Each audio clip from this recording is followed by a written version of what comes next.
Hi, welcome to the tutorial video for making a teapot. This expands on everything that we learned last week, and I'm going to be using a lot of keyboard shortcuts in this one, which you'll see show up on the screen. Also, there is a link to a nice PDF file of keyboard shortcuts that looks like this that I want you to get used to using. Notice that this one is not the laptop layout, so if you are using a laptop, you'll want to bear in mind that your number keys up here are actually these keys, if you're emulating your number pad, which you should be, and that if you're on a Mac, the control key listed here is the command key. In most instances, sometimes it is the control key, so you'll just have to get used to it. So, okay, let's continue. Alright, so what we're going to do is use our startup file. Now, if you're like me and you kind of just place this 3D cursor wherever, because you don't really think about it a whole lot, a really easy way to get the 3D cursor back to the center point of the world, actually let's get rid of this cube first, we don't need it. To get this 3D cursor back to the center point, just hit Shift-C, and it's going to zoom you in a little bit. It's a weird camera glitch because I think I have a conflicting keyboard assignment. But that sticks that 3D cursor right back there in the center point. And that's what we want whenever we're bringing in new meshes, which is what we're going to do now. So to bring up the context menu for adding new primitives, then just hit Shift-A. We're going to bring in a UV sphere. It's going to go there. And then you're going to see over here on the left, now you get a menu like this whenever you bring in a new primitive. And this essentially just sets up that new primitive. And what we're going to do is drop the segments of this sphere to 8, which makes it kind of blocky. And then the rings you can keep at 16 if you want. You could also bring it down to 8. That makes it even blockier. For this, I think anywhere between 10 and 16 is fine. I'm going to leave mine at 16. Size is 1. This is your transform information. You could also align it to view, which aligns the top to the view, but we don't necessarily want to do that. So I wouldn't select it. All right, so let's take a look at the sphere. Now that we have it, you can always adjust this and get us back to our object tools. All right, so we have this nice sphere. The first thing that we need to do with this sphere is hit 7 to go in top mode, and then hit 5 to reduce or to remove your perspective. We want to look at this and rotate it so that the flat faces align with the axes. So what I'm going to do is rotate. Now there's a specific number of degrees you should rotate this in order to get that to line up, and it's 22.5. See, it lines up really nicely. Hit enter to get rid of that. But now our handles are all messed up. Well, in order to fix that, we're going to go into Object, Apply, Rotation. And what that's going to do is it's going to apply the object's rotation data and make that its new default heading, or new default data. So it's going to take the rotation, it's going to take that 22.5 degrees that we just rotated it, and just make the current rotation it has its default rotation. So it's essentially going to just make that 0.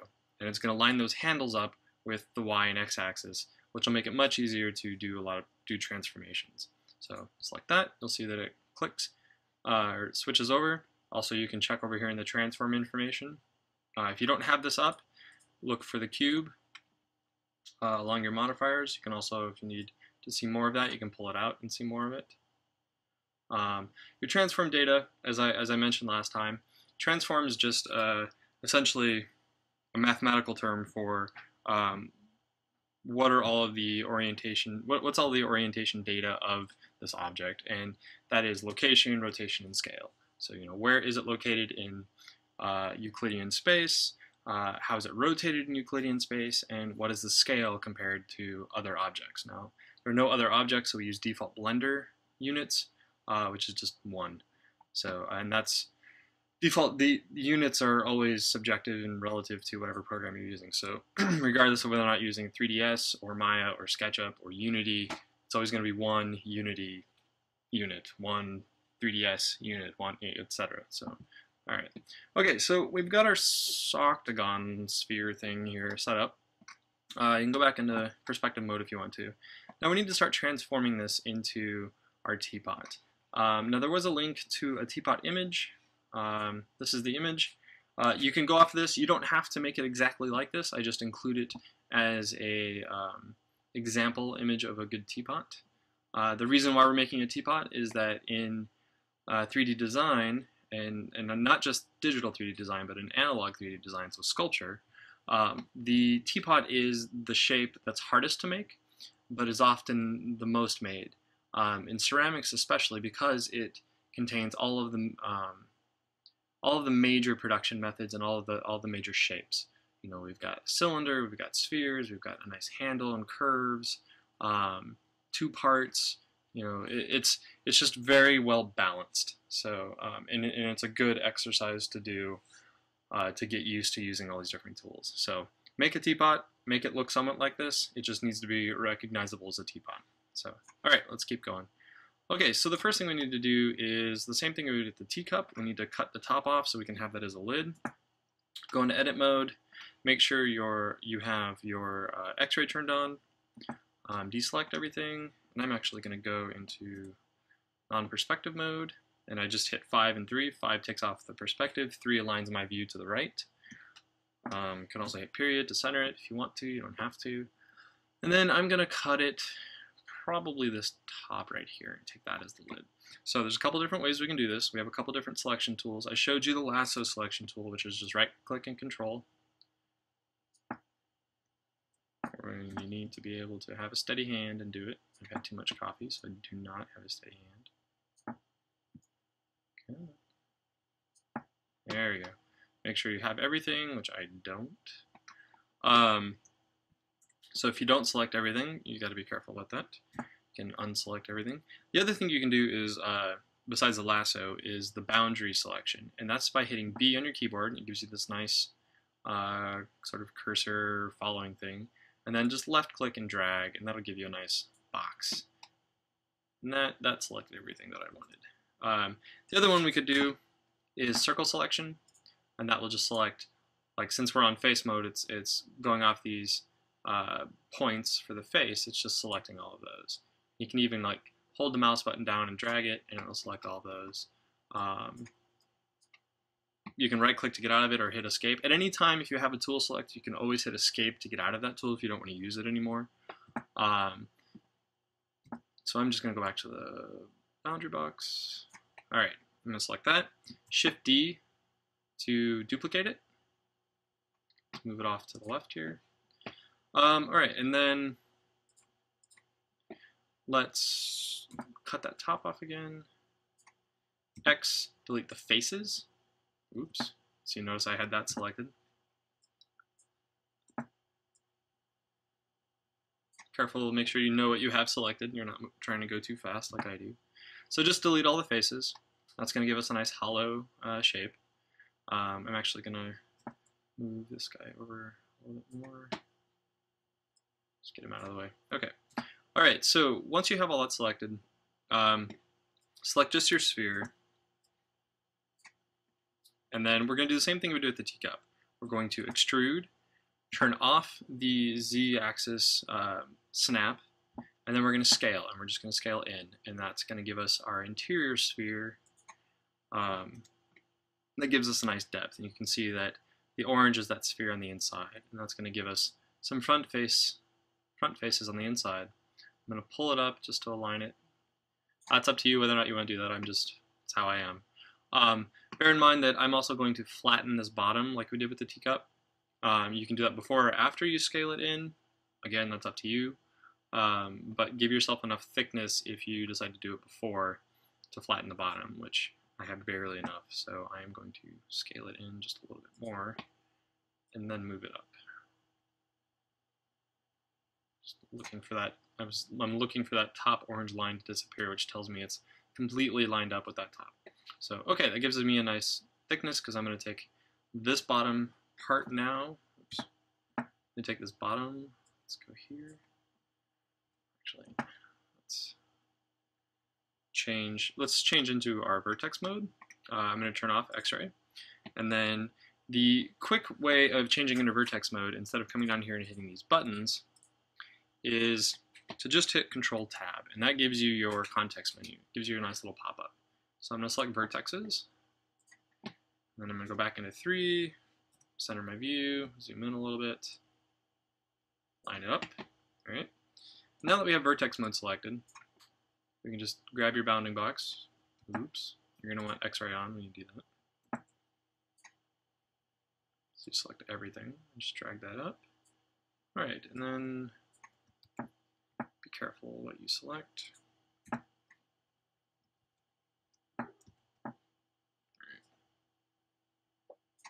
Okay, bounding box. Just going to bring it up a little bit more. It's a nice flat spot. Okay, let's unselect that and go back in, check it out in object mode, nice flat bottom. Okay, so that's good. That's our flat bottom. Now we've got our top already. It's almost done. We're going to do a few more things to it. The next thing that we need to do is pull our spout and our handle. So with it lined up, let's go back into ortho. I'm going to pull my handle and my spouts along the y-axis here. So I'm actually going to pull them off of this face and then the opposite face. So in order to do this, we're going to want face mode. And then we're going to, I think for the spout, we're going to grab these two guys, right? And then we're going to extrude it out. And we're going to extrude region, which the shortcut to that is just E. And also it's right here. So extrude the region. You see that it comes out like that. And that's fine. What I want to do with this, though, is probably adhere it to the Y like we did with the handle. Come out just a little bit. And then, actually, let's do our normals. All right, let's pull that out. We're going to rotate it a little bit up, and then we're going to scale it down. Now, the reason I selected normals is for scaling, so that it goes off of the face here, and it's so that it goes, it comes in from that center point of that face. So make sure that when you're messing with these, that your pivot, your orientation, your transform orientation is on the normals. All right, go back into right ortho. Rotate this just a little bit more. So essentially what we're going to do is extrude the spout up, kind of like that. Okay. Now here's a shortcut. For extruding, when you have a face selected and you're in edit mode, you can hit Control and right click, and that's going to just automatically extrude to wherever your mouse is. So I could go and extrude. Oops, grabbed the wrong face. And extrude, crazy shapes really fast. So let's undo that. But we also want to scale it every time that we do that because we're making a spout that gets smaller each time. And then we want to rotate our orientation so that when we do extrude, it goes where we want it to. Let's see, let's go here. Let's come in just a little bit more. Just going to move it.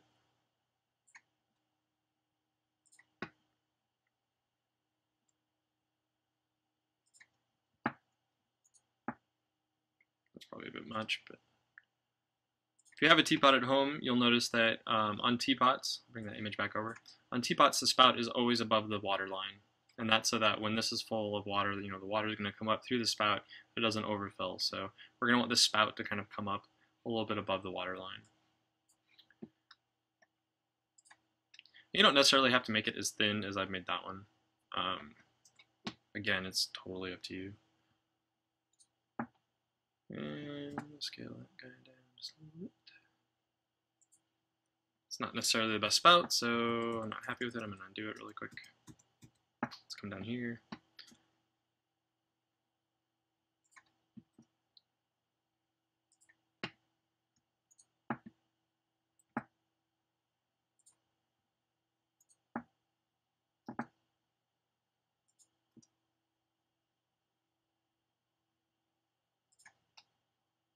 That's better. I like that one. Okay, so that's my teapot, or at least that's my spout. Now let's go do the handle. And the handle is essentially going to be kind of the same process. We're going to grab this face. We're just going to extrude it out, rotate it, extrude it out, rotate that, extrude it out, same thing, And then this is kind of where we're going to stop. We're going to go back into local because I want to rotate that face just a little bit. And then what we're going to do here is we're going to delete that face. So just delete the face and then delete this adjoining face. And what's going to happen here is that we're going to now go into vertex mode and we're going to join, we're going to essentially create polygons. We're going to create faces that will connect these two together to make a complete handle. Now, this is what we should have done on the teacup last week, but I didn't want to get into it yet. I wanted you to get a little more comfortable with Blender first. But we did do it with the orange. So if we select that vertex, remember we have a limitation of only up to 4 vertexes at one time. In order to make a face, you need to have at least 3 selected. Hit F for that. F.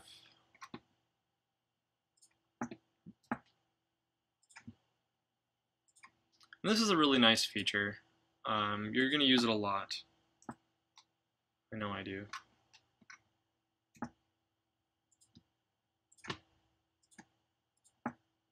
Okay, and that joins and gives us a nice solid, complete whole object. So that's the handle. But first, before we could do anything else, we have to move this around a little bit. Let's get our bounding box selection.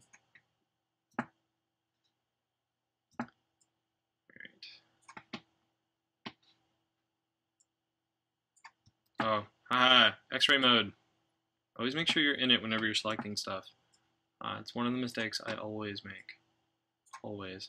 Okay, so then unselect everything, grab your bounding box again, grab the handle there, kind of rotate around, and then we're going to scale it down just a little bit. Let's scale it along the X so that we just make it a little narrower. That gives us a nice handle. Okay. Back into, so essentially that's your teapot. I want you to add like a little handle to the top. I'll do that really fast.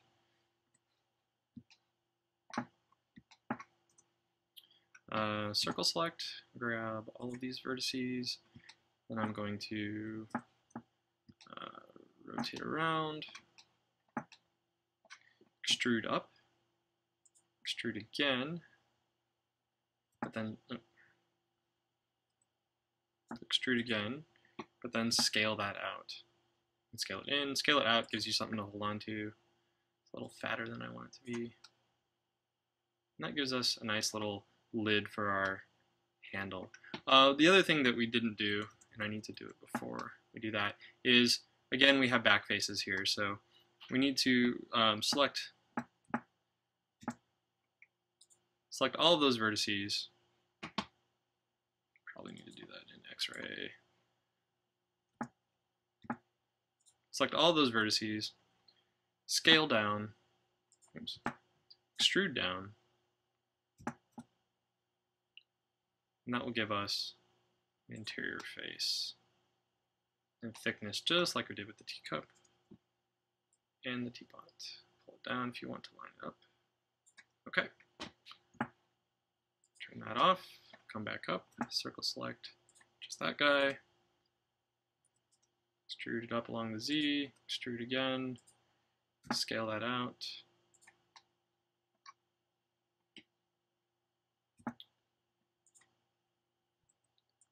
Down a little bit. Oops.